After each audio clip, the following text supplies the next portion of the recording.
Hi friends, ప్రకృతి వల్ల ఏర్పడే ప్రమాదాల్ని మనం ఊహించలేం. ఫ్లైట్ 571 ప్రకృతిలో ఏర్పడ్డ మార్పుల వల్ల ఘోర ప్రమాదానికి గురైంది.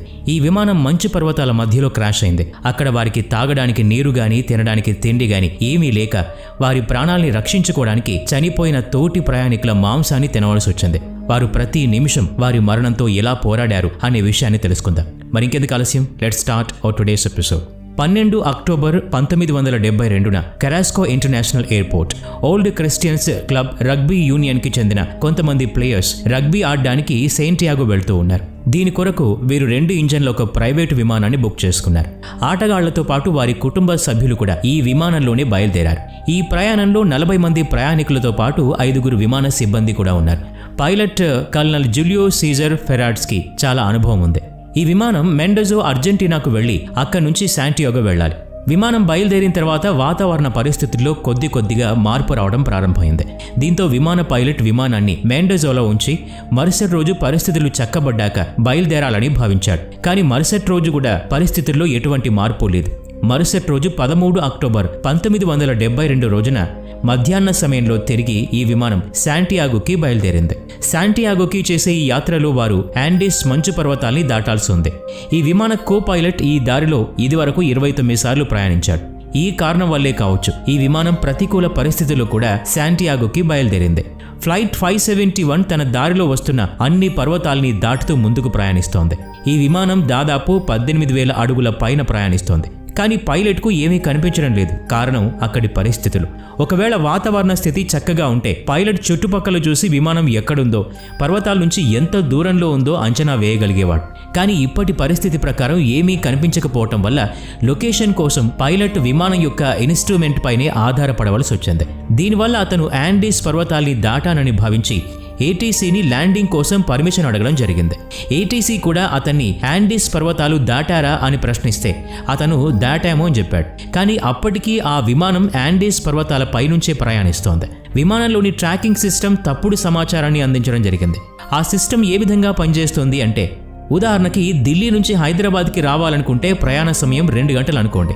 బయలుదేరిన సమయం నుంచి మనం ప్రయాణించిన సమయాన్ని క్యాల్కులేట్ చేసి ఎక్కడి దాకా వచ్చామని అంచనా వేయటమే ఈ సిస్టమ్ చేసే పని. ఏటీసీ కూడా వారికి ల్యాండింగ్కి అనుమతినివ్వడం జరిగింది. పైలట్ విమానం యొక్క ఎత్తును నెమ్మదిగా తగ్గిస్తూ ఉన్నాడు. అకస్మాత్తుగా అతనికి ఎదురుగా పెద్ద పర్వతం కనిపించడంతో ఒక్కసారి విమానం యొక్క యోక్ని పైవైపుకు లాగాడు. దాంతో విమానం ఒక్కసారి అదుపు తప్పి ఒకవైపు ఒరిగింది. దీంతో విమానం స్టాల్ కండిషన్లోకి వెళ్ళింది. దీనివల్ల విమానానికి లిఫ్ట్ దొరకడం ఆగిపోయింది. ఒక్కసారిగా విమానం కింది వైపుకు ప్రయాణించడం మొదలుపెట్టింది. కొన్ని క్షణాల్లోనే పర్వతాల్ని ఢీకొట్టింది. అదే వేగంతో కొంత దూరం ప్రయాణించి ఆగిపోయింది. విమానం యొక్క కాక్పిట్ ముక్కలైంది. విమాన పైలట్ అక్కడే మరణించాడు. కో పైలట్ తీవ్రంగా గాయపడ్డాడు. విమాన టెయిల్ విరిగి ఎక్కడో పడిపోయింది. ఇది ఎక్కడ పడిపోయిందో ఎవరికీ తెలియదు. విమానం ప్రమాదానికి గురవగానే విమానం యొక్క టెయిల్ విరిగిపోయింది. దీనివల్ల ప్రయాణికులు విమానంలోంచి కింద పడిపోయారు. 45 మందిలో 33 మంది మాత్రమే బ్రతుకున్నారు. చాలా మంది తీవ్రంగా గాయపడ్డారు. వీలైనంత తొందరగా వైద్యం అందిస్తే తప్ప వీరిని బ్రతికించలేని పరిస్థితిలో ఉన్నారు. ఆ సమయంలో విమానంలో 2 మెడికల్ స్టూడెంట్స్ కూడా ఉన్నారు. వారు గాయపడ్డ వారికి సాయం చేయగలిగారు. నాండో పారడో అనే వ్యక్తి తలకు బలమైన గాయం కలగటం వల్ల కోమాలోకి వెళ్లిపోయాడు. అతనితో పాటు అతని తల్లి మరియు చెల్లెలు కూడా వచ్చారు. వారు కూడా చాలా తీవ్రంగా గాయపడ్డారు. నిజం చెప్పాలంటే ప్రాణాలతో బయటపడ్డ 33 మందిలో ప్రతి ఒక్కరూ ఏదో విధంగా గాయాలతో ఉన్నారు. ఈ సమయంలోనే రెస్క్యూ టీం కూడా వీరిని వెతకడానికి బయలుదేరింది.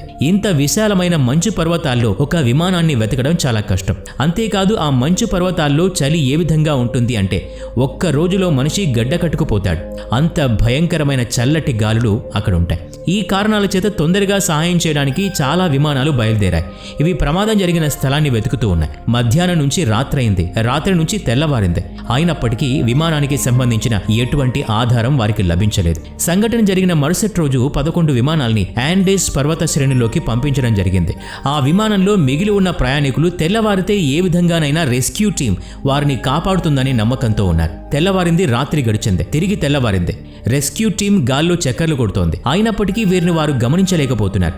ఎందుకంటే ఈ తెల్లటి విమానాన్ని మంచు కప్పివేయటం వల్ల అక్కడ విమానం గుర్తులు కూడా కనిపించడం లేదు.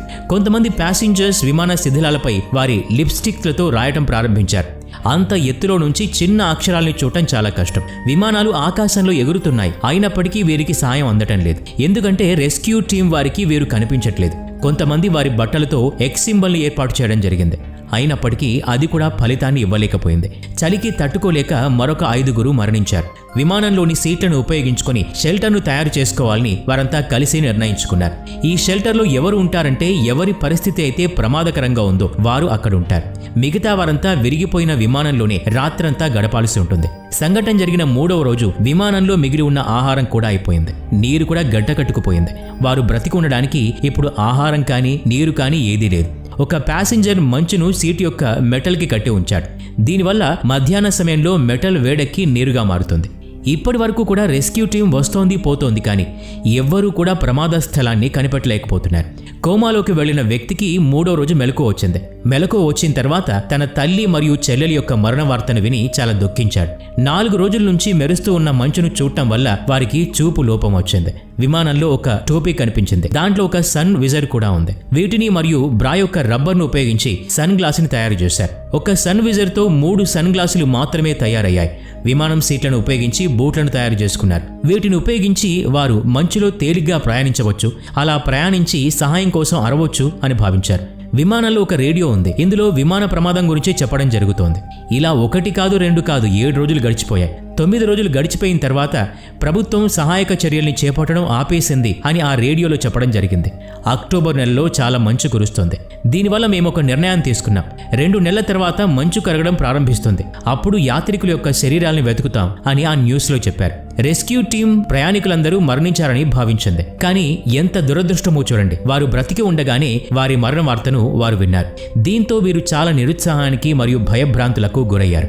ఇన్ని రోజులు ఏ విధంగానైనా వారిని రెస్క్యూ టీం కాపాడుతుందని భావించారు. కానీ అది నిరాశే అని తెలిసేసరికి తట్టుకోలేకపోయారు. ఆ భయానికి మరో 2 మరణించారు. ఇప్పటికీ ఈ ప్రయాణికులకు ఎటువంటి ఆహారం లభించట్లేదు మరియు చుట్టుపక్కల తినటానికి ఎటువంటి మొక్కలు గాని చెట్లు గాని లేవు.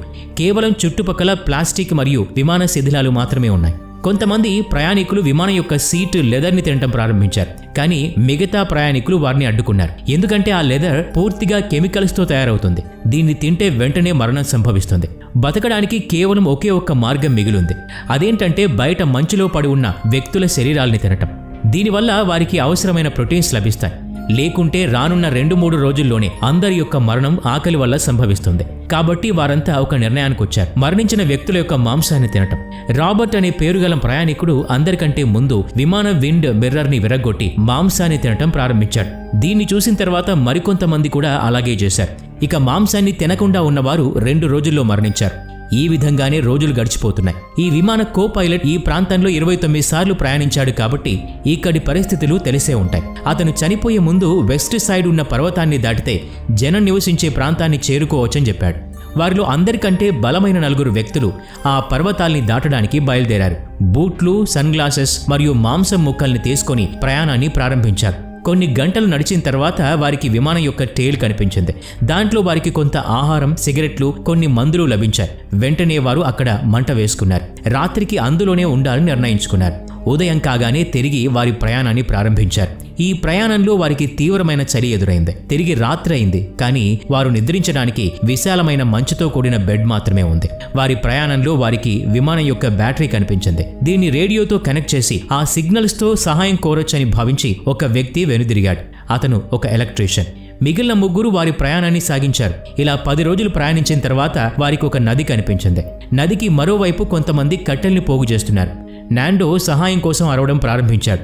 అంతేకాదు అతను సిగ్నల్స్ కూడా చేశాడు. దాన్ని గమనించిన ఒక గ్రామస్తుడు రేపు అని సిగ్నల్ చేశాడు. మరుసటి రోజు ఆ గ్రామస్తుడు పెన్సిల్ మరియు పేపర్ని తీసుకుని దానికి రాయిని కట్టి అవతలి ఒడ్డుకు విసిరేశాడు. నాండో అందులో, మేము ప్రయాణించే విమానం ప్రమాదానికి గురైంది. మేము తినక 10 రోజులైంది. మేము ఇంకా నడవలేం. దయచేసి మాకు సాయం చేయండి అని అందులో రాసి ఆ పేపర్ని తిరిగి రాయి కట్టి ఆ గ్రామస్తుడి వైపుకు విసిరేశాడు. ఆ గ్రామస్తుడు వెంటనే పోలీసులకు ఇన్ఫార్మ్ చేశాడు. ఈ విషయం తెలుసుకున్న తర్వాత ఆర్మీ యొక్క హెలికాప్టర్స్ సహాయ చర్య కోసం బయలుదేరాయి. వీరిని కాపాడాయి. మరణించిన వారిని అక్కడే సమాధి చేశాయి. ఈ వీడియో నచ్చినట్లయితే లైక్ చేయండి, షేర్ చేయండి. ఇలాంటి మరిన్ని వీడియోస్ కోసం ఈ ఛానల్కి సబ్స్క్రైబ్ చేసుకొని బెల్ ఐకాన్ మీద క్లిక్ చేయండి. నెక్స్ట్ వీడియోలో మళ్ళీ కలుద్దాం. Thanks for watching.